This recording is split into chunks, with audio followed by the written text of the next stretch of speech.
대망의 그 하나님께서 이제 모든 설계도를 마치고 그다음에 일꾼들을 어떻게 부르셔서 어떻게 사역하실 것을 다 마쳐서 사실 이야기가 끝났거든요. 그렇죠? 그런데 갑자기 하나님께서 안식일 얘기를 또 꺼내셨어요. 이제 32장은 이제 모세가 드디어 하나님께서 주신 모든 율법과 돌판에 새긴 그 하나님이 주신 그 규례들과 그 다음에 성막을 어떻게 지으라고 하는 그 지시사항과 이런 모든 것들을 이제 들고서 내려가서 이제 실제적으로 그 작업을 이제 드디어 일을 엄청난 이 사업을 착수해야 되는 그런 상황인데 갑자기 하나님께서 안식일 이야기를 꺼내셨습니다. 우리가 생각할 때는 안식일에 대해서 그렇게 강조하셔야 되는 무슨 이유가 있지 않았을까? 그렇죠?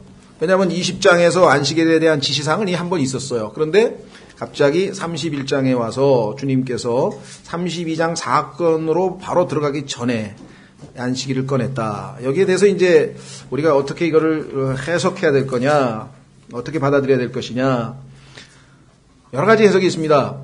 보통의 경우에는 우리가 마르다가 있고 마리아가 있잖아요.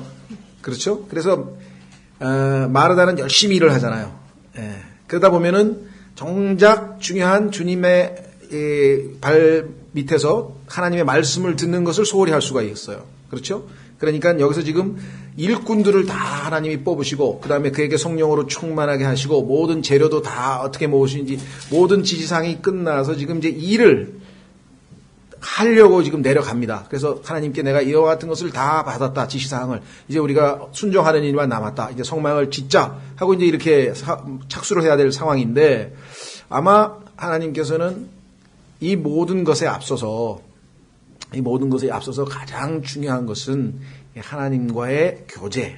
그렇죠? 안식으로부터 모든 일이 출발해야 된다. 아마 이거를 강조하셨던 것 같아요. 그러니까 어떤 분들은 단순히 생각하면 하나님께서는 지금 이제 열심히 일하자 우리 해가지고 열심히 일하다 보면 그렇죠? 우리도 주객이 전도될 수가 있잖아요.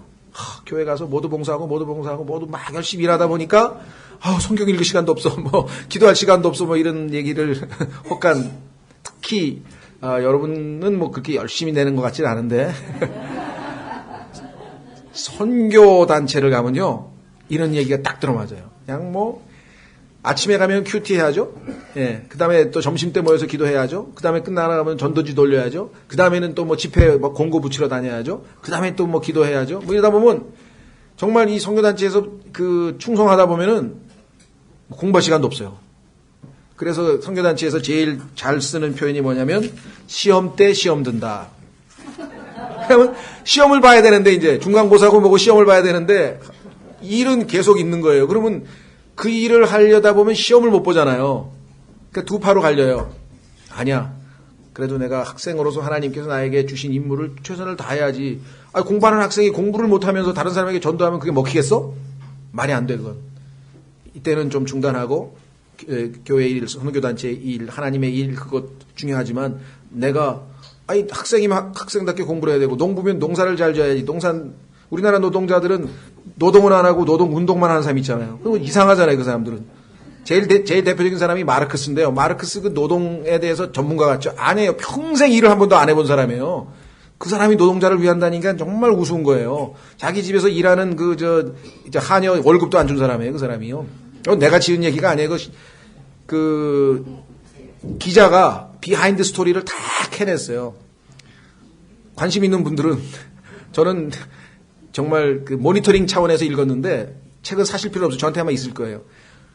지식인의 두 얼굴이라는 책이 있어요. 지식인의 두 얼굴이라는 책 거기에 보면 사르트를 포함해서 무슨 마르크스 그다음에 루소 해가지고 막 책에 철학책이나 이런 데 쟁쟁한 사람들이 실제적인 삶이 아담의 육신의 일들로 가득한 거를 전부 다 파헤쳐놨어요. 그 기자가. 대단하죠? 그래서 그냥 그 사람들 명성만 알고 대단한 사람이다. 아니에요. 루소는요. 교육론을 쓴 사람이 자기 애들 교육도 안 시키고 전부 고아원에 보낸 사람이에요. 그 실제로 다 나와요. 그래서 책 제목이 지식인의 두 얼굴이에요. 그래서 제가 읽으면서 역시 예상대로구나. 아담의 성품이 어딘가 숨겨 있을 텐데 우리는 겉모양만 알았죠. 그거 읽으면은요. 정말 뭐랄까 내가 너무 그러니까 그런 식으로 막 냉소적으로, 지식, 안 믿는 지식인들이 뻔하지 꼭 이런 차원은 아니에요. 꼭 이런 차원은 아니고, 이 사람들이 객관적으로 봤을 때는 인간적으로 대단히 훌륭하고 존경받을 만한 사람이죠. 우리 같은 사람 누구나 비교해봐도. 그럼에도 불구하고 여전히 아담의 성품이 이렇게 뿌리 박혀 있구나. 이것을 우리가 느낄 수가 있어요. 그래서 거기 보면 참 그 책을 쓴 사람이, 책을 번역한 사람이 시험에 들었어. 자기가 평소 때 너무 존경하던 사람들 얘기를 갖다가 번역을 했는데 보니까 너무 기가 막힌 짓들을 해놓은 거예요. 우리도 왜 청문회 하면 다 나오잖아요. 그런 식으로 해가지고 너무 그런 게 나오니까 이분이 나중에 막 실족한 거지. 너무 인간에 대한 그 회의감이 들어가지고. 그런데 그분은 또 잘못 잡아서, 그러면 예수 그리스도께로 와야 될 거 아니에요. 근데 그분은 다행히 정약용 선생님을 보니까 그래도 언행일치되는 삶을 살았더래. 그래서 정약용 선생님의 그 삶을 통해서 자기가 위안을 얻었다고 썼더라고요. 그래서 내가 아이고 저런 또 잘못된 데로 가셨구나. 그 상황에서는 사람이 아니라 하나님께로 왔었어야 되는데 안타깝기만 하지만 하여간 그렇습니다. 그래서 너무 이제 열심히 일을 하다 보면 인간들이 어떤 하나님 찾는 제일 핵심적인 것은 놓쳐버릴까봐 하나님께서 안식의 중요성을 강조하신 것이다. 근데 실제로 보면요, 성경에서는 하나님은 일하시고 일곱째 날 쉬셨어요. 그렇죠? 그런데 하나님께서 인간에게는요, 먼저 안식을 원하세요. 그래서 우리는 성경에 보면요, 6월절 같은 그 명절 때도 첫째 날이 안식일이고 끝나는 일곱째 날이 또 안식일이에요. 성경에 보면은. 그래서 우리는 세상 사람들은 모르겠어요. 요즘 달력은 어떻게 되어 있는지 모르겠는데 어떤 달력은 일요일 날이 맨 앞에 나오는 달력이 있어요. 일, 월, 화, 수, 목, 금, 토가 있고 어떤 달력은 월요일서부터 해서 일요일 뒤로 가 있는 게 있는데 사실은 성경에서는 일요일이 맨 앞에 오는 거예요. 왜냐하면 이게 쉬는 거거든요. 안식. 그 다음에 일을 하는 거예요. 하나님으로부터 안식을 통해서 힘을 공급받고 진리를 공급받고 푹 쉬어서 충분한 에너지가 충전된 상태에서 이제 주님을 위해서 이 일을 하는 거거든요. 그래서 에베소서에도 보면은 그와 같은 원칙이 나옵니다. 한번 확인해 보겠습니다. 여러분들 아마 에베소서 하면은 뭐가 제일 생각납니까? 각 개인마다 에베소서에 대한 다양한 나름대로의 생각들이 있겠죠. 그 중에서 에베소서 하면은요, 그래도 신앙생활을 웬만큼 좀 나름대로 이렇게 진지하게 해보려고 하는 사람들 같으면은 워치만 리의 좌행참이라는 책이 떠오를 거예요. 아마 들어보셨는지 모르겠는데 유명한 책입니다. 좌행참. 한자예요, 한자. 좌는 앉아있다는 뜻이고요. 행은 행동할 때 행이고요. 참이라고 하는 것은 stand, 서 있다는 뜻입니다. 혹시 안 읽어보신 분은 한번 읽어보시면 좋아요. 왜냐하면 거의 세계적인 고전 중에 하나예요. 아주 이 에베소서를 핵심을 정확하게 찌른 책 중에 하나인데 동사 3가지로 요 에베소서를 요약한 거예요. sit, 앉아있다 이거죠. 그 다음에 walk, 행동한다, 걷는다 이거죠. 그 다음에 stand, 그래서 sit, walk, stand, 좌, 행, 참. 이것이 에베소서 1, 2장은 좌, 3, 4장은 행, 그 다음에 5, 6장은 stand, 이런 식으로 해서 이 요약을 해놓은 대표적인 케이스인데요. 자, 에베소서에 보시면 첫 번째가 work가 아니고 일하고 행동하는 게 아니라 앉아서 쉬는 것부터 시작해요. 예수 그리스도를 믿는 순간에 안식을 주신다는 거 기억나시죠? 하나님과 화평을 누린다고 하는 거 기억나시죠? 신앙생활의 첫 출발은 쉬는 것부터 출발하는 거예요. 자, 확인해 보겠습니다.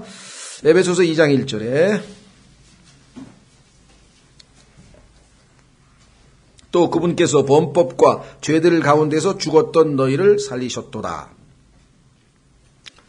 우리는 이것을 보통 영적으로 죽었다 그럽니다. 그렇죠? 영적으로 죽어있던 우리 이렇게 설명을 하죠. 교리적으로. 지나간 때에는 너희가 그것들은 범법과 죄들이죠. 가운데서 이 세상의 행로를 따라 거두며 the course of this world, 이 세상의 행로, 코스가 있어요. 1코스, 2코스, 3코스 이렇게 있죠. 보면 말 달릴 때도 보면은 코스가 있고 이 달리기 시합할 때도 장거리 같은 경우에는 중간에 이제 합쳐지지만 보통 이 100m, 200m 달릴 때 자기 코스에서 벗어나면 다 반칙이잖아요. 그렇죠? 코스가 있어요. 사도 바울도 그 얘기했잖아요. 내가 하나님께서 나에게 정해준 코스를 달려갔다 하고 디모데후서 4장에서 고백하죠. 다른 사람 코스를 바라볼 필요가 없어요. 말은 양쪽에 눈 가리개를 경마할 때, 그렇죠? 왜냐하면 자기 코스만 보라고. 옆 코스 이렇게 하면은 벌써 집중이 안 돼가지고 지죠, 시합에. 자, 그래서 여기서 코스는 뭐냐면 이 세상의 코스, 이 세상의 행로는 어디입니까? 성경에 보니까 베드로 후서에 보니까 불로 다 타버리는 거예요. 지옥불로 가는 거예요. 근데 과거에 우리도 이 코스를 따라서 갔어. 잘못된 코스로. 그렇죠? 그런데 지금은 어떻게 됐습니까? 공중의 권세 잡은 통치자고 지금 불순종의 자녀들 가운데서 활동하는 영을 따라 걸었느니라. 우리는 과거에 내 의지대로 내가 내 스타일로 신앙생활을 한 걸로 생각했지만, 내 나름대로 내 기준을 가지고 가치관을 가지고 뭐 살았는지 생각할지 모르지만 사실은 불순종, 지금 예수님을 안 믿는 사람들의 안에서 역사하는 그 영, 그게 우리를 인도하면서 우리는 뭣도 모르고 끌려다닌 거예요. 그래서 죄의 종이라 그러고 그것을 사탄의 종이라고 그러잖아요.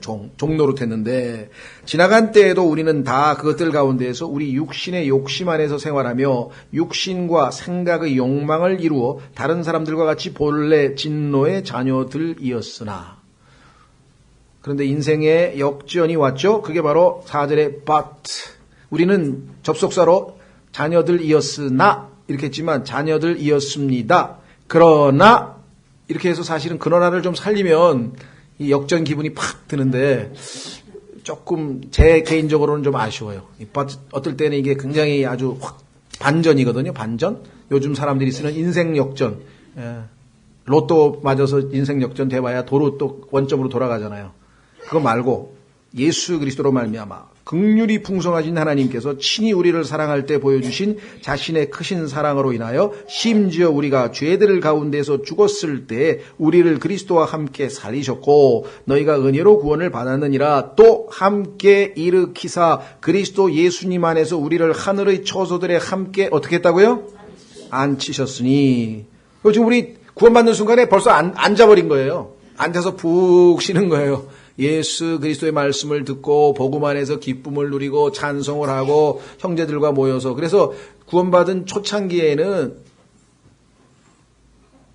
우리 혜성과 같이 나타나셔도 그러지 않아도 오전에 그냥 궁금해서 홍성희 형제님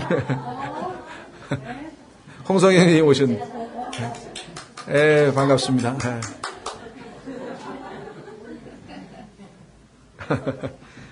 예, 그래서 중요한 거는 뭐냐? 앉았다 이거예요. 보세요. 6절에 일으켰어요.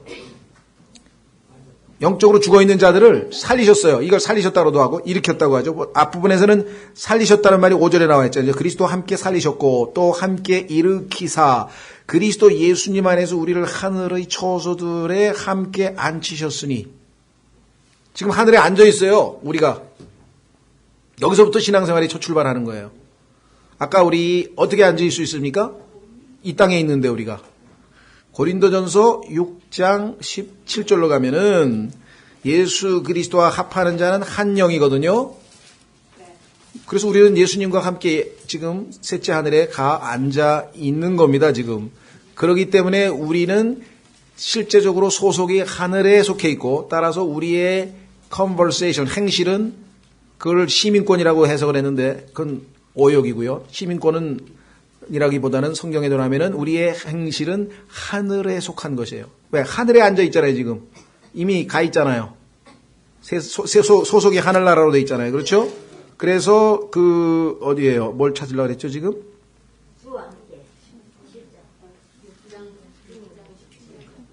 예, 고린도전서 6장 17절. 예, 맞습니다. 고린도전서 6장 17절에 보시면 그러나 주와 결합하는 자는 한 영이니라.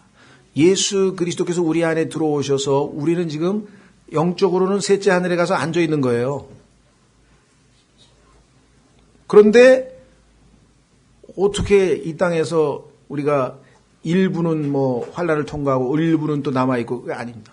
예수 그리스도께 이미 우리는 속해 있고 이 땅에서 우리가 사는 것의 첫 출발지는 바로 이것이죠.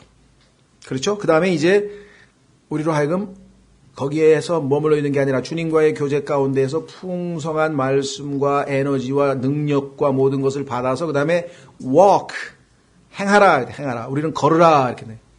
걸으라, 행하라. 그 다음에 걷다가 보면 가만히 있나요? 마귀가? 가만 안 있죠. 우는 사자와 같이 삼킬자를 찾으려고 돌아다니고 불화살을 쏘아대고 그래서 에베소서 6장에 보면은 우리에게 완전히 하나님이 주시는 전신 갑옷을 입고 대처해야 우리가 악한 날들에 저항해서 마귀의 화살에 넘어지지 아니하고 스탠드 딱 버티고 설 수 있다 이거예요. 버티고 설 수 있다. 그래서 강건하게 서 있으라라고 하는 것이 에베소서 6장의 결론이거든요. 자, 그런 의미에서 봤을 때 이 출애굽기 31장에서 본격적으로 이 일을 시작하기 전에 하나님께서 이 안식에 대해서 언급한 것은 상당한 의미가 있다라고 이제 우리가 생각을 할 수 있겠죠. 자, 그 다음에 본문으로 한번 가겠습니다. 그러면 12절. 출애굽기 32장 12절. 주께서 모세에게 말씀하여 이르시되 사실은 11절에 보면 끝난 것 같잖아요. 11절 끝부분에 보니까 그들은 내가 내게 명령한 모든 것에 따라 행할지니라. 딱 끝난 것 같은데 갑자기 안식일을 지키라는 얘기를 삽입해서 굉장히 강조하셨습니다. 어떻게 강조했나 보십시오. 너는 또 이스라엘 자손에게 말하여 이르기를 너희는 진실로 내 안식일을 지킬지니라. 자, 그것은 너희 대대로 나와 너희 사이에 있을 표적이니 이것은 내가 너희를 거룩히 구별하는 주인 줄을 너희가 알게 하려 함이니라. 하나님의 백성은 이 세상 사람들도 그렇죠. 우리가 꼭 정확하게 대비되는 건 아니지만 그래도 주의 첫날에 그렇죠? 성경 들고 예배당 가는 사람들을 하고 딴 데로 새는 사람하고는 뭔가 구분이 되잖아요. 그렇죠? 마찬가지예요. 이때도 하나님께서는 그 안식일을 지킨다고 하는 것은 세상 사람들에게 속한 게 아니라 주님께 거룩히 구별된 것에 대한 상징적인 표식이에요. 그래서 이거 사인이라 그랬어요. 사인. 표적. 우리가 표적이라 그랬죠? 자, 중요한 거는 누구 보고 지키라 그랬습니까? 13절 보세요. 이스라엘 자손에게 말하여 이르기를 너희는 진실로 내 안식일을 지키라. 그러면 너희가 누구예요? 그러면 지금 안식일 교회 다니면서 안식일 지키는 사람들은 어떻게 된 거예요? 죄송합니다만 좀 정신이 약간 이상한 거죠? 왜? 이스라엘 사람들에게 하나님께서 지금 지키라 그랬는데 자기는 이스라엘 사람도 아닌데 왜 그러고 있냐 이거예요. 그렇죠? 자, 17절도 보세요. 뭐라고 그러나? 안식일은 나와 이스라엘 자손들 사이에 있을 영원한 표적이니. 이스라엘도 아닌데. 그랬더니 뭐 영적인 이스라엘이고 뭐 영적인 유대인이. 여기 영적이란 말 없잖아요. 이스라엘의 12지파 그 사람들하고 하나님 사이에 맺은 거예요. 늘 얘기하지만 그 누굽니까? 유현진이가 LA 다저스 투수가 보내는 사인을 보고 공을 던져야지. 한국에 있는 한화 시절에 생각이 나가지고 반대로 하면 어떻게? LA 다저스는 주먹을 쥐면 커브를 던지라는 소리야. 속이기 위해서. 근데 한화에서는 주먹을 쥐면 직구를 던지라는 소리야. 그러면은 LA 갔으면은 주먹을 하면은 커브를 던져야 될 거 아니에요. 자기 팀 사인을 봐야지. 근데 한화 생각이 나가지고 직구를 던져버리면 표현이 뭐 얘가 적절한지 모르겠습니다만 지금 현재 안식일을 지킨다고 하는 뭐 여호와의 증인 뭐 그리스도의 교회 무슨 교회 지금 다 성경하고 지금 하나님 말씀하고 안 맞는 얘기를 하는 거예요. 그렇죠? 확인해 보겠습니다. 고린도전서 1장 22절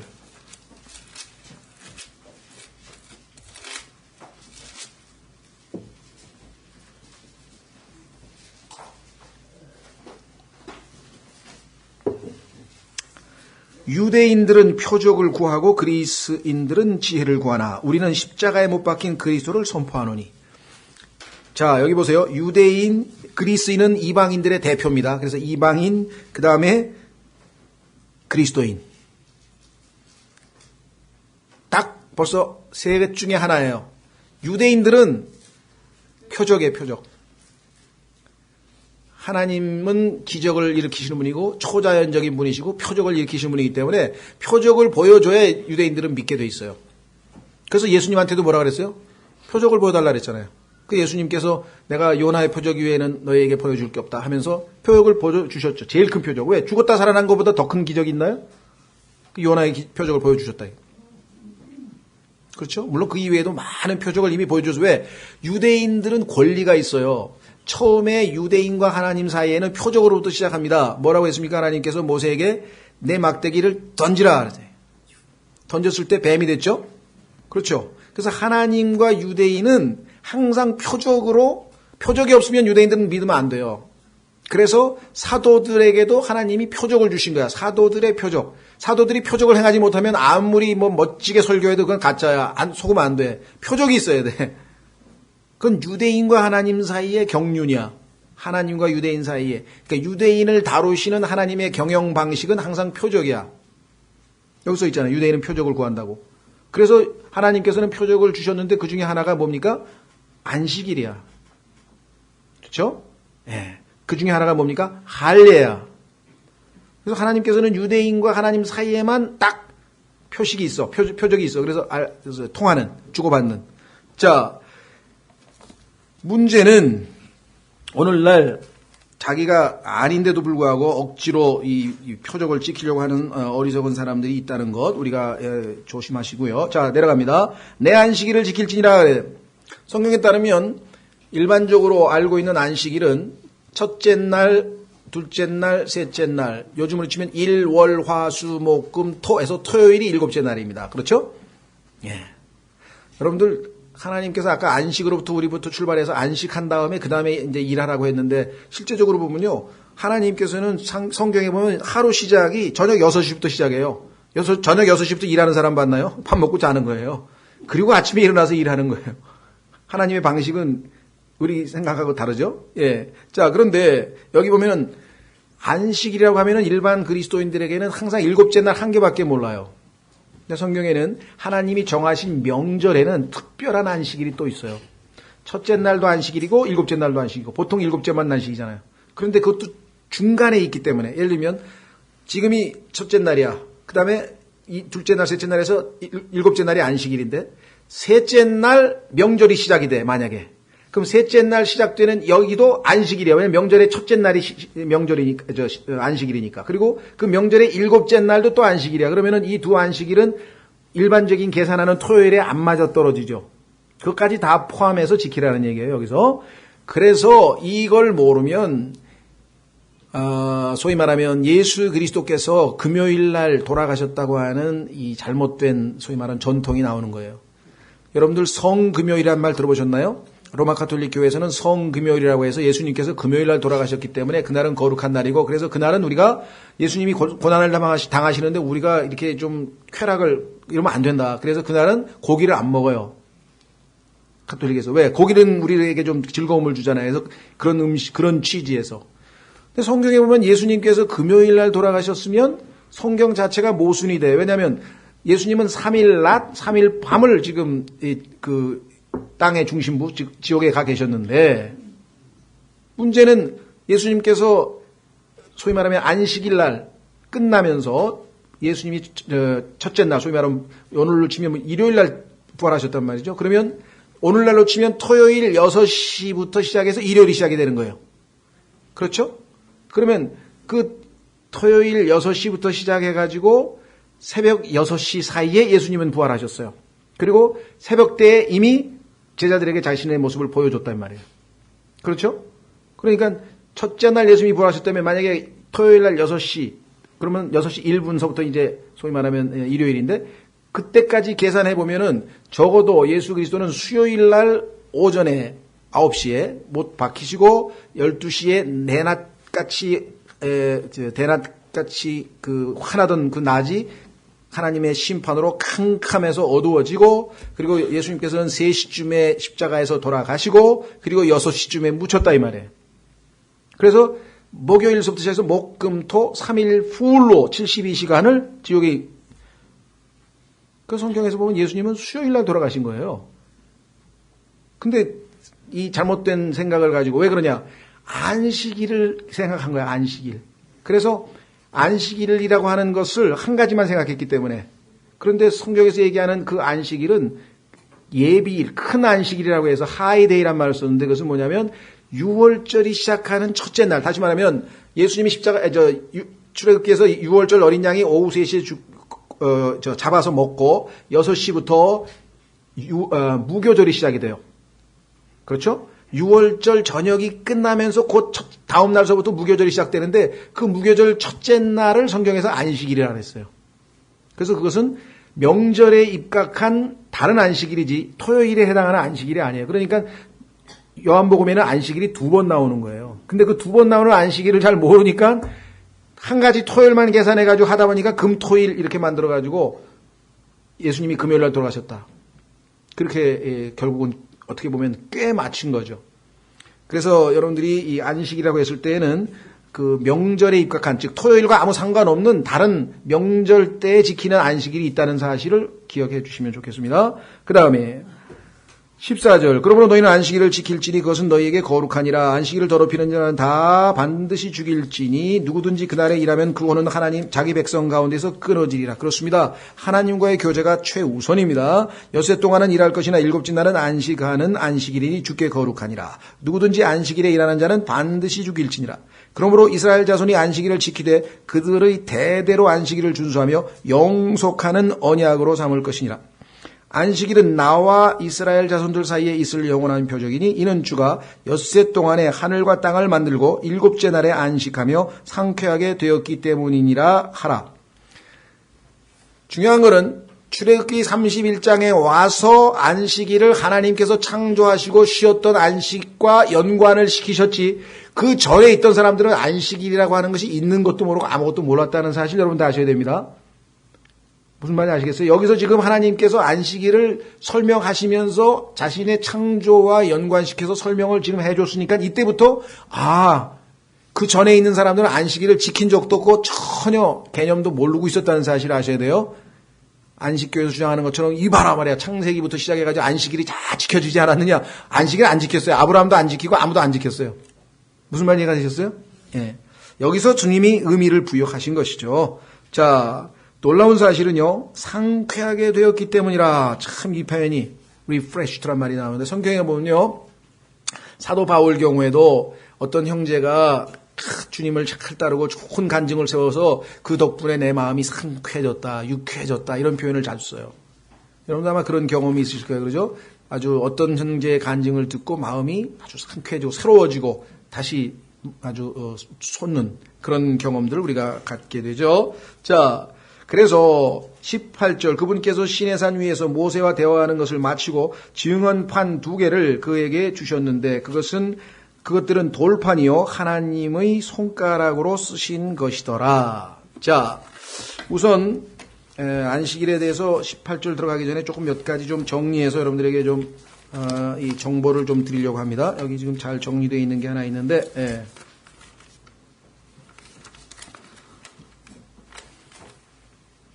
자, 보시면은요, 안식일과 주의 날, 우리는 주의 날, 주일이라 그러죠. Lord's Day라 그랬는데요. 아마 이 Lord's Day에 대해서 그 계시록의 사도 요한이 이제 주님으로부터 부활하신 예수님을 만난 그 날이 이제 주의 날이라고 되어 있는데, 여기에 대해서는 과거에 우리가 구약 시대의 예수 그리스도의 재림하는 날, 주의 날과 연관을 시켜서 예수님이 아마 재림하는 그날에 사도 요한이 아마 하나님께서 이 시간을 앞당겨서 데리고 가서 아마 보여주셨을 것이다. 이렇게 해석을 한 적이 있었어요. 근데 성경에 보니까 사실은 요한계시록 1장이 아니라 요한계시록 4장에서 사도 요한이 셋째 하늘로 끌려 올라가서 휴거가 되는 모습을 보여줍니다. 그리고 우주의 4장, 5장에서 셋째 하늘을 보여주고 계시죠, 하나님께서. 따라서 그 주의 날은 The Day of the Lord, 구약에 그렇게 돼 있어요. 그런데 신약에서는 주님께서 의도적으로 이것을 Lord's Day로 바꿨어요. 혼동하지 않도록 하기 위해서. 그리고 고린도전서 지난번에 우리 봤죠? 주의 첫날, 그죠? 주의 첫날에 우리가 모여서 소위 말하면 주의 만찬이란 말 썼죠? 그때도 하나님께서 의도적으로 영어로 하면 Lord's Supper. 그 다음에 어디서 그 주의 만찬을 먹냐면 Lord's 테이블에서. 그렇죠? 누가? Lord's body, 주님의 몸이 모여서. Lord's name, 주님을 이름으로 모여서. 언제? Lord's day, 주일에, 주의 일에, 첫째 날에. 무슨 말이가 되셨죠? 그러니까 계시록 1장에서 얘기하는 그 Lord's day라고 하는 것은 구약에서 얘기하는 재림의 날보다는 오히려 첫째 날 쪽으로 해석을 하는 것이 옳다는 것이죠. 그래서 우리가 그걸 주의 날이라고, 주일이라고 한다면요. 자, 두 가지를 한번 비교해 보십시다. 구약 시대의 율법의 상징인 안식일은 알다시피 7째 날인데 주일은 첫째 날입니다. 차이가 있죠? 그 다음에 이 소위 말하면 안식이라고 하는 것은 하나님께서 이스라엘의 믿음을 순종하는지 테스트를 하는 거예요. 그렇죠? 그런데 주일은 교회가 예수 그리스도를 영접한 증거입니다. 주님을 영접한 사람들은 첫째 날에 모여서 하나님께 영과 진리로 경배를 드리게 되죠. 안식일은 옛 경륜, 다시 말해서 구약에 속해 있습니다. 그러나 주의 날은, 주일은 신약에 속해 있죠. 그 다음에 안식일은 구약 시대에는 유대인들에게 육체적인 쉼, 그렇죠? 노동을 중지하고 육체적인 쉼을 가져다 줬는데 주의 날은 그리스도인들에게 영적인 안식을 가져다 줍니다. 그렇죠? 세상의 모든 복잡한 일로 또 오늘 아까 우리 이효진 형제님께서 기도할 때도 성경 공부할 때 세상의 모든 복잡한 일들과 얽히고 설킨 거 다 내려놓고 오늘은 오직 주님만을 집중해서 우리가 편안하게 영적으로 그렇게 해달라고 기도를 하잖아요.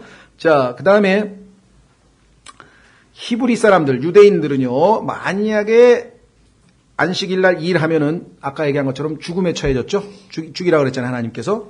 만약에 그리스도인은 어때요? 주일날 일하지 아니하면 자신에게 영적 생명이 별로 없음을 입증하는 거예요. 그러니까 얼마나 반대예요. 영적으로 주님의 생명이 나에게 넘쳐나는 사람은 주일날 와서 섬기고 봉사하고 일한다 이 말이에요. 무슨 말 아시겠어요? 그 차이를, 구약과 신약의 차이를. 그 다음에 히브리 사람들은 안식일날 자신들이 장막, 텐트죠. 텐트에 그대로 머물러 있어요. 바깥에 나가서 일하지 말고 쉬라 그랬으니까. 반면에 그리스도인들은 우리 성도들을 섬기기 위해서 우리가 모이는 겁니다. 유대인들은 각자 자기 텐트에 있어서 안 모이는데 안식일날. 그래서 우리는 다 집에서 나와서 모여서 성도들을 섬긴다 이거예요. 일한다 이거예요. 두 가지 차이가 명백해지겠죠. 그래서 여러분들에게 이 정리를 잘 해놨기 때문에 신약 성도가 지키는 첫째 날과 유대인의 안식일과의 차이를 우리가 분명히 알아야 되겠죠. 그런데도 아직도 자기가 크리스찬이라고 말은 하면서 안식일을 지키겠다고 하는 사람들은 얼마만큼 성경에서 벗어나 있는지. 자, 그 다음에 이제 우리가 18절 조금 찾아보겠습니다. 여기 보니까 주의 손가락이라는 표현이 나와 있는데 성경에 보면은요, 여러분 아시다시피 손가락이 하나님께서 손가락으로 지으신 것, 시편에 보면 나오죠. 하나님께서 이 땅에 있는 것들을 자신의 손가락으로 만드셨대요. 여러분들 아까 제가 말씀드렸던 그 모든 아름다운 자연들을 하나님께서 손가락으로 만드셨다고 성경에 써 있네요. 한번 확인해 보겠습니다.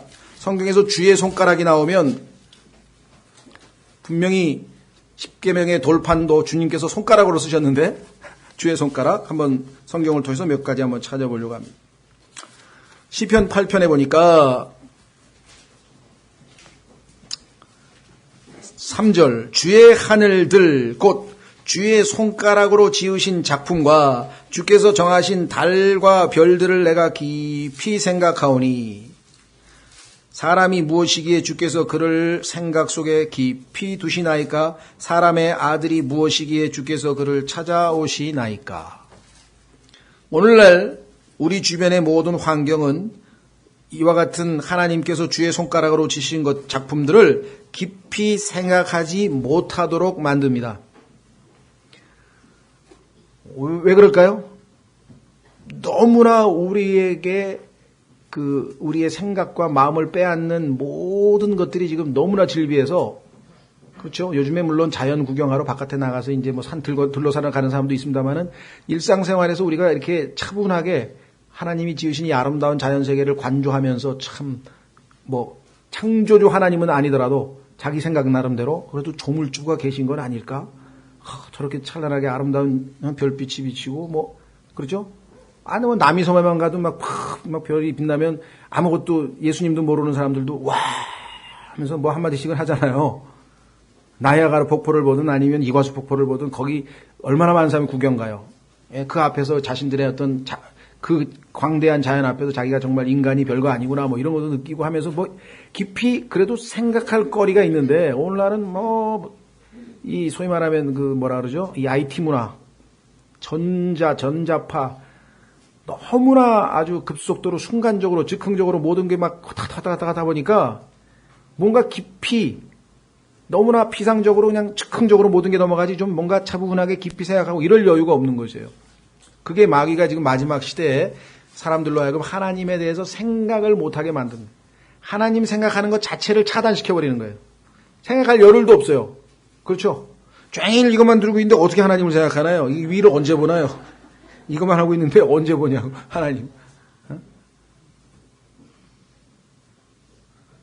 세계적으로 제가 말씀드렸잖아요. 그 유명한 화가 한 사람이 뭐 몽드리앙 이름이 몽드리앙인 이름이 몽드리앙. 무슨 입체파 무슨 그 사람이 뉴욕 아틀리에에서 자기 스튜디오에서 그림 그리다가 바깥에 요즘으로 그 당시에 벌써 창문이 있고 이제 통유리였는지 잘 모르겠는데 통유리 아니었겠지. 창문으로 보니까 막 가로수가 쫙 있는데 어렸을 때 주일학교에서 하나님께서 창세기에서 에덴 동산 막 이게 떠오르는 거야. 자기는 이미 무신론자가 된 지가 오래됐는데 그 얼마나 신경이 거슬렸겠어요. 그래가지고 짜증을 내면서 한 유명한 소리가 도대체 건축가들은 뭐하고 있는 거야. 창문 없는 건축물 하나 못 만들어 하고 승질을 냈어요. 그런데 그거를 옆에 무슨 기자가 있어가지고 그걸 들었어. 그래서 그걸 또 썼어. 유명한 사람이 한마디 한 거니까. 그랬더니 그거를 또 인스피레이션, 영감을 받아가지고 탁 창문이 하나도 없는 건물을 딱 지었어. 첫 번째, 창문이 전혀 없는 건물. 그게 미국의 Sears 백화점이에요. 마귀가 왜 백화점에다가 창문 없는 건물을 지었는지 아시겠죠? 하나님이 창조한 거에 신경 쓸 거 없어. 인간이 만든 제품이나 돈 주고 사 빨리. 어딜 바깥을 쳐다봐. 여기 지금 잔뜩 인간이 만들어 놓은 거 있는데. 여러분들 지금 보이지 않는 가운데 사탄은 이 세상 문화를 완전히 컨트롤하고 있습니다. 지금. 성경 예언을 보면요. 그건 다 돌아가는 거. 지금 문화 현상, 뭐 인터넷, 뭐 이런 거 확인하기 위해서 성경에 이렇게 말씀하셨는데 이렇게 되는구나. 성경에 이렇게 말씀하셨는데 이렇게 되는구나. 잠에서 깨란 소리 같은데. 이렇게 말씀하셨는데 이렇게 돼 있구나. 그렇죠? 지금 현재 있는 문화 현상에 대해서요. 성경을 통해서 보면은 다 미리미리 성경에서 하나님께서 말씀하신 거죠. 자, 그 다음에 그래서 하나님께서 손으로 하나님의 손가락으로 만들어놓은 것 이 세상에 있는 사람들은 다 싹 무시해버립니다. 관심이 없어요. 인간이 만든 거에 관심이 있어. 참 이건 뭐 하고.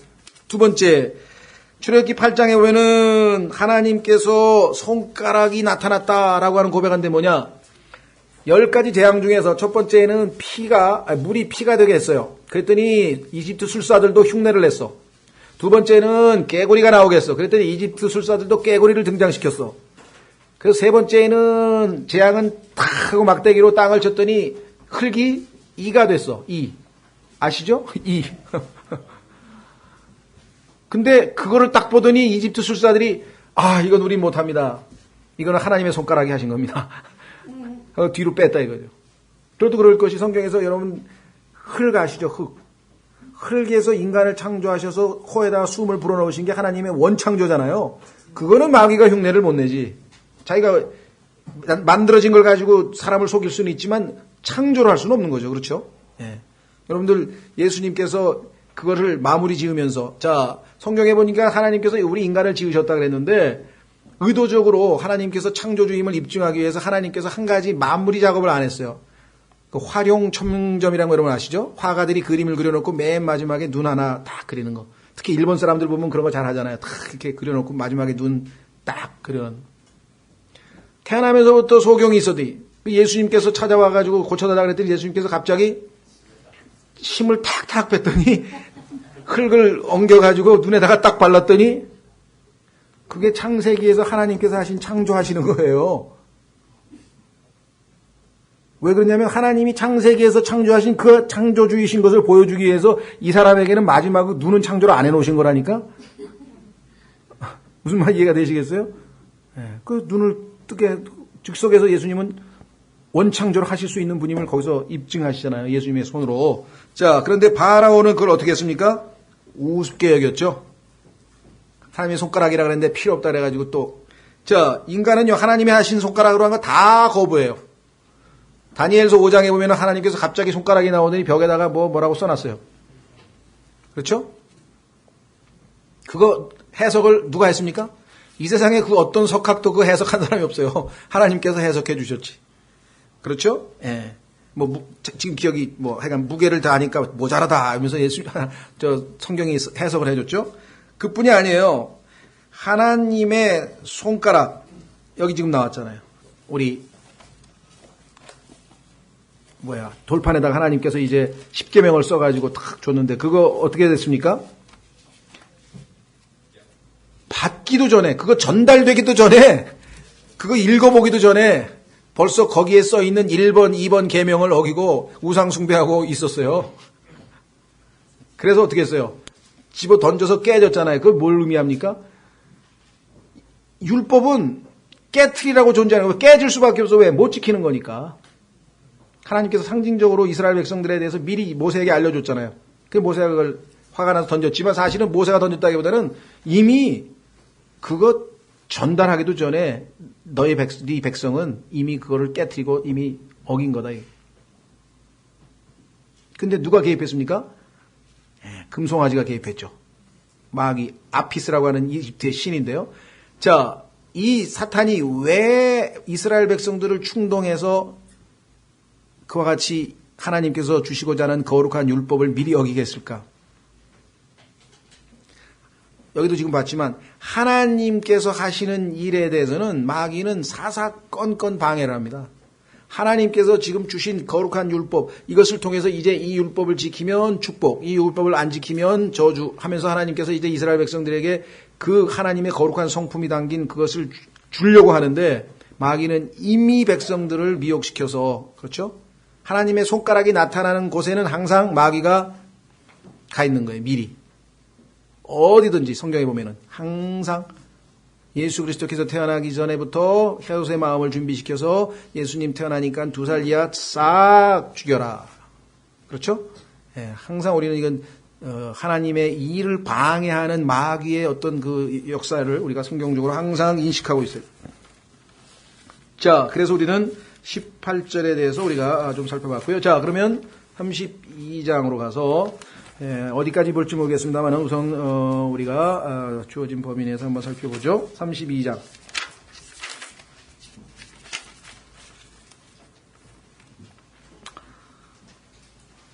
32장 1절.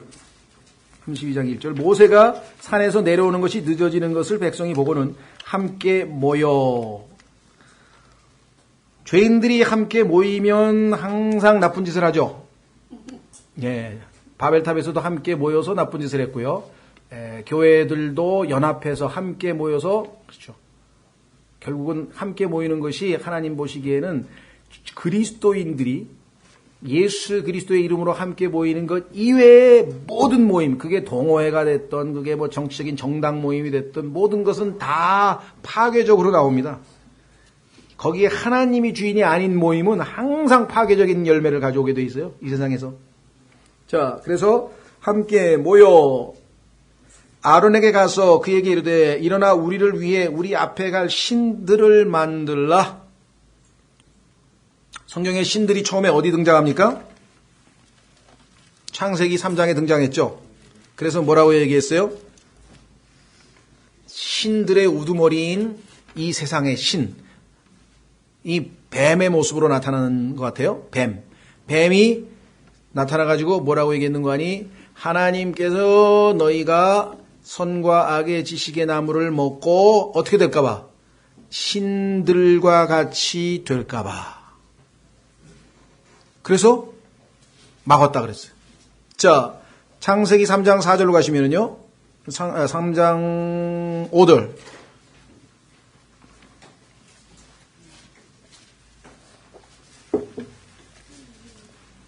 너희가 그것을 먹는 날에 너희 눈이 열리고 너희가 신들과 같이 되어 선악을 알 줄을 하나님이 아시느니라 하니라. 모든 성서에는요, 이것을 전부 하나님이라고 했습니다. 하나님과 같이 된다고 그랬어요. 하나님과 같이. 그렇죠. 만약에 아무리 아담과 이브가 멍청하더라도 자기들이 지금 하나님의 피조물인 걸 뻔히 알고 있는데 그 나무만 따먹으면 창조주 하나님처럼 되리라고 생각했을까요? 그렇게 멍청할까요? 아니죠. 킹제임스 성경에 하나님의 그 성경이라는 것은 이 한 구절에서도 입증이 되는 거예요. 똑같은 단어예요. 히브리어는 창세기 1장 1절에 처음에 하나님께서 하늘과 땅을 창조하시니라 했을 때 그 하나님이라고 하는 그 단어도 엘로힘, 여기에 나와 있는 신들도 엘로힘, 그 다음에 구약에 또 다른 데 가면 천사들도 엘로힘, 똑같은 엘로힘이라고 하는 히브리어 한 단어예요. 그런데 왜 어느 곳에서는 하나님, 대문자 God, 어디에서는 Gods, Gods, 그러죠? 그 다음에 어느 곳에서는 Angels. 하나님께서는 신들과 천사들과의 관계, interchangeably 할 수, 바꿔 쓸 수 있다는 걸 우리가 금방 눈치챌 수 있죠? 그 다음에 대문자로 쓴 참 하나님. 근데 그 하나님은 어떤 분이에요? 아버지와 아들과 성령. 아버지도 하나님, 아들도 하나님, 성령님도 하나님. 그래서 사람들이 복수로 돼 있지만은 실제적으로는 한 분 하나님. 신기하죠? 그래서 엘로힘이라고 하는 M자로 끝나면 엘림, 여기도 엘림 빌딩이죠. M자로 끝나면 전부 다 복수어미예요. 히브리어에서. 이게 많아요. 순밈, 성경에 보면 M자로 끝나는 게 많아요. 그래서 어떤 성경은요, 창세기 1장에 태초에 신들이 하늘과 땅을 창조하시니라 이렇게 번역해 놓은 것도 있어요. 왜? 엘로힘이 신들로 번역을 한 거예요. 복수니까. 다신교로. 얼마나 우스워요. 그런데 문법적으로 번역하면 잘못된 번역이 아니라니까 그게. 하나님께서 영감으로 주시지 않으면. 그런데 왜 창세기 3장 5절에서는 다른 성경은 이거를 다 God 대문자 God으로 번역을 했을까요? 마귀가. 그렇죠? 마귀가 감히 자기가 어떻게 됐어요? God이 되려고 했잖아요. 그러니까 인간들에게도 아마 God이 될 수 있다고 착각을 시켰나 봐요. 그런데 올바른 성경에서는요. 어떻게 돼 있어요? Gods. 이미 천사들이 그때 많이 있었습니다. 그래서 그 천사들 중에서 사람의 딸과 혼인한 사람이 창세기 6장에 나오잖아요. 근데 이 천사들은 보면은 아주 매력적인 남자로 나온다고 성경에. 그래서 그렇죠? 그러니까 키가 키뿐만 아니라 모든 면에서 인간보다는 훨씬 뛰어난 존재예요. 왜? 시편 8편에 써 있잖아요. 아까 우리 읽었던 그 부분에서 뭐라고 되어 있습니까? 하나님께서 인간을 뭐보다 더, 천사들보다 더 조금 낮게 이렇게 되어 있죠. 주께서 그를 천사들보다 조금 낮게 만드시고. 그렇죠. 그러면 그 천사들을 봤을 때, 그 신들을 봤을 때 인간에게는 열등감이 생겼을 수도 있잖아요. 예를 들면 거기다가 신들처럼 된다 그랬다. 소위 말하면 인간을 넘어서서, 그렇죠? 뭔가 더 뛰어넘는 그런 존재가 되고 싶은 마음들이 다 인간에게는 있잖아요. 초월. 그래서 시간과 공간을 제약을 넘어서면 그 사람들을 우리가 초혼이라고 그러잖아요. 돌을 닦아가지고 그래서 그러한 존재, 즉 신들이 되고자 하는 어떤 그런 마음을 인간에게는 늘 가지고 있는데 그것을 지금 마귀가 부추긴 거죠. 사실은 철학자 니체라고 하는 사람이 쓴 초인이라고 하는 것은 바로 이 신들에 대한 개념이었어요. 왜냐하면 초라고 하는 건 초월한다는 얘기거든요. 초인, 인간을 초월해요. 인간을 초월한다는 말은 영어로 뭐예요? 슈퍼맨이에요. 슈퍼란 말이 넘어선다는 거예요. 슈퍼마켓, 마켓보다 더 큰 거예요. 슈퍼맨, 만화에 나오는 슈퍼맨, 이제 영화에 나오는 슈퍼맨. 인간보다 슈퍼하잖아요. 넘어서 가지고 막 하늘도 올라가고 막 하잖아요. 그렇죠? 여기서 나온 거예요. 인간이 인간의 한계를 넘어서고자 하는 어떤 그런, 그래서 어디로 갑니까? 막 에베레스트도 올라가고 막 뭔가 인간의 어떤 제약 한계를 넘어서 보려고 할 때 인간들은 다 뭐예요? 박수를 보내잖아요. 왜? 이 인간에게 다 신들이 되고자 하는 욕망이 있거든요. 이거를 부추긴 거예요. 마귀가. 그렇죠? 예. 자, 그래서 이 신들은요, 여러분들 아시다시피 성경에 보면은요, 많이 나옵니다. 성경에도 나오고, 그 다음에 이 그리스 신화에 나오는 신들도 있고, 우리나라에도 보면은 뭐, 신인, 환인이 이 땅에 내려와서, 웅녀하고 혼인을 하잖아요? 창세기 6장에 있던 얘기가 그대로 나오잖아요. 하나님의 아들이 땅에 내려와서 사람의 딸과 혼인해가지고 누굴 낳았어요? 거인, 영웅을 낳았어요. 환인이 웅녀하고 결혼해서 누구를 낳았어요? 단군을 낳았어요. 그러면 환인은 누구예요? 누구지? 환웅은 누구예요? 환인의, 즉, 하나님의 아들이잖아요. 환인의 아들 환웅이 웅녀랑 결혼해서 단군을 낳았다. 창세기 6장에 있는 신화가 전 세계 어디에 가도 다 있는 거예요. 그리스 신화가 그냥 아니땐 굴뚝에 신화, 정말 상상력 좋다. 아니에요. 창세기 6장에 이미 있었던 일이에요. 그리고 교회가 휴거되고 올라가면 이 땅에 그 타락한 신들이 또 내려와서 사람의 씨들과 섞일 것이라고 다니엘서 2장에 예언되어 있어요. 여러분과 제가 휴거되고 올라가면요, 이 지상은 그야말로 lawlessness, 무법천지입니다. 마귀의 이름이 무법자예요, 무법자. 하나님이 정하신 사람은 사람과 천사는 천사, 이 종류대로 아니에요. 막 섞어요. 모든 게 다 섞이는 거예요. 예. 다 섞어버리는 거예요. 오늘날 이 퓨전도 있고, 또 그 다음에 소위 말하면 통섭, 요즘에 보면은 모든 걸 다 통합시킨다고 하는데, 이런 모든 것들도, 유나이티드 네이션스도 유엔도 마찬가지고, 지금. 그 다음에 인종도 다 섞어버리잖아요, 그냥. 인종도 다 섞어버리죠? 예, 이런 모든 것들은 마지막 시대를 예비하는. 자, 그 다음에, 어디로 갑니까? 다시 돌아오셔서. 신들만 나오면 사람들은요, 성경에서 말이 안 된다 해가 자꾸 이걸 다 뜯어 고쳐요. 그래서 신들을 빼버린 성경 많습니다. 출애굽기에서도.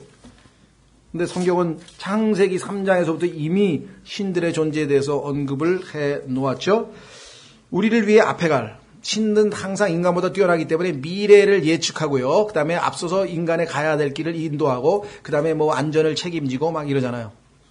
그래서 옛날에 왕이 탁 등극을 하면 신 앞에서 탁 해가지고 뭔 신이여, 신라의 앞길을 인도하소서, 이런 거 다 하잖아요. 그죠? 그 신들이 없는데 그냥 허공에다 하는 걸까요? 네. 자, 3절, 2절. 신들을 만들라. 1절 끝부분에 이 모세 곧 우리를 이집트 땅에서 데리고 올라온 사람에 관하여는 그가 어찌 되었는지 우리가 알지 못하노라 하니.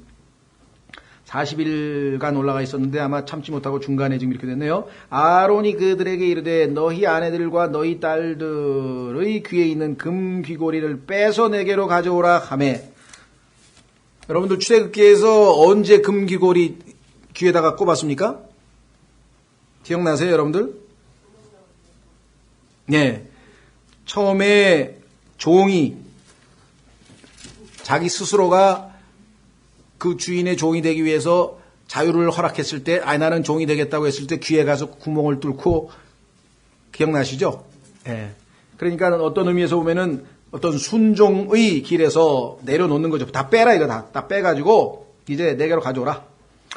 온 반역을 상징하고 있죠. 온 백성이 자기들의 귀에 있던 금귀고리를 빼서 아론에게로 가져오니라. 그가 그들의 손에서 그것들을 받아 송아지를 부어 만들고. 심상치 않죠?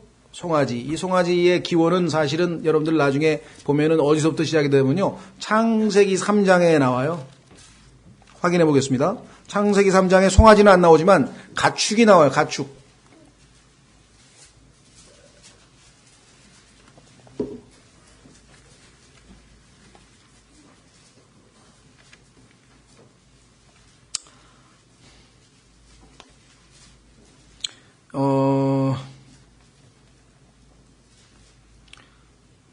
가축이 어디 나오냐? 예? 예, 14절에, 예. 14절에 보면 하나님께서 갑자기 주 하나님께서 뱀에게 이르시되 내가 이 일을 행하였으니 내가 모든 가축과 들의 모든 짐승보다 더 저주를 받아 배로 다니고 평생토록 흙을 먹을지니라. 뱀에게 얘기했는데 자 조심하십시오. 이 뱀이라고 하는 것은 이 serpent라고 하는 것은 짐승에 대한 기어댕기는 뱀 있죠. snake에 대한 용어로도 사용되지만 사실은 사탄의 이름 중에 하나예요. 칭호 중에 하나예요. serpent라고 하는 것은. 성경에 보니까 사탄의 칭호 중에 하나가 뱀, 용, 옛뱀이라고도 하고 이렇게 나오잖아요. 그러니까 동물로서 기어다니는 뱀만을 꼭 지칭하는 건 아니에요. 무슨 말 아시겠죠? 그거는 스네이크라고 되는데 보통. 근데 물론 기어다니는 뱀도 serpent라고도 하지만 사실은 여기선 사탄의 이름 중에 하나란 말이죠. 뭐라고 얘기했는가? 이 일을 행하였으니 내가 모든 가축과 그랬어요. 왜 갑자기 가축이 등장하나요? 뱀하고 뭔 상관인가요? 나중에 알고 보니까 이 그룹, 다시 말하면 이 사탄의 원래 모습은 얼굴이 뭐예요? 송아지 모습, 소 모습을 하고 있어요. 그것은 에스겔서 1장, 10장, 계시록 4장에서 그룹에 등장하는 모습을 비교해 보면 하나님께서 의도적으로 그룹이 다름 아닌 소의 모습을 하고 있는 것을 성경에서 비교해 보면 자동으로 나오게 되어 있죠. 그래서 지금 송아지는 우리가 그냥 예사로 볼 게 아닙니다. 더더군다나 이집트의 신들이 바로 그 송아지였죠. 예. 자, 그래서 4절로 가시면 그가 출애굽기 32장 4절 그가 그들의 손에서 그것들을 받아 송아지를 부어 만들고 새기는 도구로 그것의 모양을 내매 그들이 이르되 오 이스라엘아 이것들은 너를 이집트 땅에서 데리고 올라온 내 신들이니라 하므로 자 그러니까 송아지 그 다음에 뭡니까 금 그 다음에 귀고리 이 세 가지를 통칭해 가지고 이게 이집트 땅에서 이스라엘 백성들을 이끌어내서 자유를 제공하고 억압으로부터 해방시킨 자들이라고 지금 얘기를 했는데 누가 얘기했습니까? 아론이 한 거 아닙니다. 이거 조심하세요. 그들이 해서 그들이 이스라엘 백성들이 마음속의 고백이야. 이거 이해가 됩니까 여러분들? 아니 그 엄청난 기적을 체험하고 그렇죠. 여러분 생각은 어떠세요? 나는 이런 우상 숭배 안 한다. 제가 여러 번 말씀드렸죠. 신약적으로 보면은요, 우리도 똑같아요. 여러분과 제가 우리 마음에 나의 삶에 의지하고 있는 것. 때로는요, 우리가 하나님보다도 의사를 더 의지할 수도 있고요. 하나님보다 돈을 더 의지할 수도 있고요. 하나님보다도 뭔가 다른 걸 의지할 수 있어요. 우리 마음에. 그걸 성경에서는 뭐라고 하냐면은 우상숭배라고 해요. 그래서 골로새서에서 탐심은 우상숭배니라. 에베소서에서 탐욕은 우상숭배니라. 이스라엘 백성들은 눈에 보이는 우상을 만들었지만 우리들은 영적으로 어떤 우상숭배가 있냐. 하나님보다도 내 마음의 1번 순위로 차지하고 있는 그 뭐가 있어요. 하나님은 항상 나를 제일 사랑하느냐 이게 최고로 사랑하느냐 이거죠. 두 번째, 세 번째로 순위가 밀리면 그건 이미 우상숭배에 빠진 거라는 거예요. 항상 하나님께서는 그걸 물어보셔요. 왜? 성경에 보니까 나 주는 질투하는 하나님이라. 두 번째 계속 싶어하지 않은 거예요. 항상 거기서 모든 신앙에서 첫 단추는 거기서 시작이 되는 거죠. 자, 그래서 여기 보시면 내 신들이니라 하므로 아론이 이것을 보고 그것 앞에 제단을 쌓고 선포하이로되 내일은 주를 위한 명절이라 하니라. 말이 됩니까? 지금 명절 지킬 시즌도 아닌데 이건 정말 두려워서 그야말로 이 백성들의 비유를 맞추고 있는 상황이죠. 다음 날에 그들이 일찍 일어나 번제 헌물을 드리며 화평 헌물을 가져오며 백성이 앉아서 먹고 마시며 일어나서 뛰놀더라. 자, 이 6절에 나와 있는 것만 한번 확인하고 마치겠습니다. 자, 종교 행위를 합니다. 종교 행위를. 나쁜 짓 하는 게 아니에요. 소위 말하면 신앙 어떤 관련된 집회를 하는 거예요. 그런데 어떻게 했습니까? 앉아서 먹고 마시며 일어나서 뛰놀더라. 그런데 사실은 여기 하나 더 있어요. 먹고 마시며 일어나서 뛰놀았는데 한 가지가 더 있어요. 그렇죠. 벌거벗고 25절 25절 벌거벗고 있어도 벌거벗고 예. 자, 25절 보세요. 모세가 보니 백성이 벌거벗었더라. 아론이 그들로 하여금 벌거벗게 하여 그들의 원수들 가운데 수치거리가 되게 하였더라. 창세기에서 죄 짓기 전에 아담과 이브가 서로 벌거벗었으나 부끄러워하지 아니하더라. 그때를 제외하고는 창세기 3장 이후부터는요, 벌거벗으면 부끄러워야 돼요. 근데 벌거벗은 게 안 부끄럽고 자랑스럽고 그런 문화가 됐잖아요, 지금은. 그렇죠? 여러분 어떠십니까? 지금 이 뭐라 그럴까, 언제부턴가 하여간 이 문화 전체가 다 그냥 방송에도 그렇고 뭐 어디도 그렇고 다 이게 그 노출 자체를 그냥 전혀 문제 삼지 않는 아주 너그러운 사회가 돼버렸어요, 우리 사회가. 옛날에는 그 삼천교육 때에는 그 치마 길이도 재가지고 다 경범죄로 벌도 매기고 그랬죠. 우리 때는 그때 왜 그랬잖아요. 머리 긴 것도 그렇고 여자들 말고 남자들은 머리 긴 거. 어떻게 이렇게 성경을 잘하는지 모르겠어. 성경에 있는 대로 한 거예요. 그 전두환 대통령이 보니까. 난 성경에 있는 그대로 했어, 실시를. 희한해. 농담이지만 또 그게 얼마나 지금 이 문화적으로 마귀가 원하는 트렌드로 지금 가고 있는 것인가. 짐승은요, 옷이 필요 없어요. 다 자체로 덮어요. 털로 다 가려져 있어요. 그렇죠? 근데 인간은 옷을 입게 돼 있어요. 죄인이기 때문에. 그래서 가리우는 거예요. 하나님께서 이 아담과 이브에게 처음 옷 만들어줬을 때 그게 패션이 아니었어요. 커버링이었어요. 커버링. 다 가리우라 이거예요. 그런 면에서 보면 아람 여자들이 제일 성경적이에요. 옷 입는 거는. 다 가리잖아. 눈만 빵끔 내놓고. 존경스러워 나는. 뭐 알든 모르든 성경대로 하니까. 그렇죠? 예, 일본 사람들 존경스러워요. 왜? 열심히 일하잖아요. 예, 일하지 않는 자는 먹지도 말하니까 열심히 일해. 일본 사람이 신들도 많이 섬기지만 어쨌거나 성경대로 하면 거기에 대해서는 하나님께서 보상하시는 거예요. 뭐가 됐든지 간에. 그렇죠? 예, 다 무시할 건 없어요. 그래서 성경에 보니까 고린도전서 7장 한 구절 찾습니다. 다음 시간에 계속하겠습니다. 예. 고린도전서 7장에 보면은요, 이 구절을 그대로 인용했어요.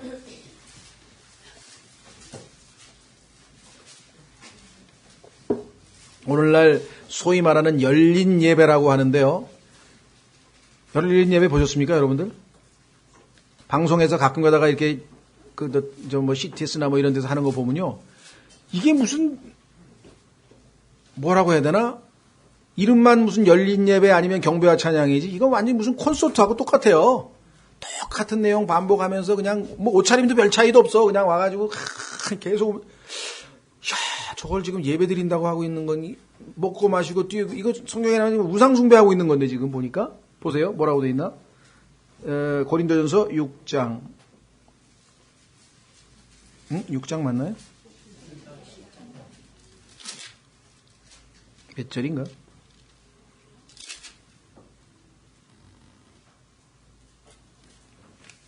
먹고 마시고 뛰놀더라. 성경 구절이 어디에 인용돼 있나요? 예? 10장이구나. 죄송합니다. 10장 7절. 맞습니다. 10장 7절. 하나님께서 그리스도인들에게 구약의 불순종 사례들을 쭉 열거합니다. 보십시오. 1절에 또한 형제들아 나는 이것을 너희가 모르기를 원치 아니하노니, 참 성경의 그 문체가 참 저에게는 좋아요. 그렇죠? 너희가 알기를 원하노라 이렇게 안 하고, 너희가 모르기를 원치 아니하노니, 나는 큰 도시 출신인데 그렇게 안 하고, 나는 작지 않은 도시의 출신인데. 지금도 궁금해요. 하나님 왜 그런 이상한 이 수사법을 사용하시는가? 우리로 하여금 좀 재밌으라고 그러신 건 아닌 것 같고, 뭔가 이 안에 의미가 있을 것 같아. 아직도 잘 모르겠어요. 하나님께서 사용하시는 방법이 뭐니? 이렇게 쓰시는 방법이 꽤 있습니다, 성경에. 곧 우리 조상들이 다 구름 아래에 있고 모두 바다를 지나가며 모두가 구름과 바다 속에서 모세에게로 침례를 받고, 홍해로 통과한 게 침례였구나. 모두가 같은 영적 음식을 먹으며 모두가 같은 영적 음료를 마셨느니라. 영적 음식은 아시다시피 만나였죠. 영적 음료는 뭐냐? 그들이 자기들을 따라가던 영적 반석으로부터 마셨는데 그 반석은 그리스도였느니라. 물이 없어서 반석을 쳐서 예수 그리스도의 십자가의 죽으심을 예표하고 있었죠. 그러나 하나님께서 그들 중에 많은 사람들을 매우 기뻐하지 아니하셨으므로 그들이 광야에서 쓰러졌느니라. 사실 두렵습니다. 왜냐하면 우리 그리스도인들의 거의 대부분도 하나님을 기쁘시게 못하고 있어요. 여러분 어떠세요? 자녀를 키워보신 분들은 자녀가 부모님을 기쁘시게 하는 자녀들이 많습니까? 속상하게 하는 자녀들이 많습니까? 예, 대부분 속상하게 하는 거야. 기쁘시게 해봐야 그냥 어쩌다가, 그렇죠? 자, 그래서 6절, 이제 이런 일들이 우리의 본보기가 되었으니 이것은 그들이 탐한 것 같이 우리도 악한 것들을 탐하지 아니하게 하려 함이라. 그들 중에 어떤 자들과 같이 너희는 우상 숭배자가 되지 말라. 기록된 바 백성이 앉아서 먹고 마시며 일어나서 뛰놀더라 함과 같으니라. 그런 그들 중에 어떤 자들이 음행하다 하루에 23,000명이 쓰러졌으니 우리는 그들과 같이 음행하지 말자. 그래서 정말 이 하나님을 마음에서 떠나는 순간 벌써 우리에게는 우상이 우리의 마음을 완전히 사로잡게 되어 있습니다. 중립지대가 없어요. 우리가 항상 깨어서 하나님의 말씀과 기도 가운데 깨어 있어야 될 이유 중에 하나가 바로 이와 같은 것이죠. 예, 다음 시간에 이제 32장 우리가 한번 좀 더 구체적으로 자세하게 좀 공부해 보도록 하겠습니다. 다 같이 일어나셔서 386장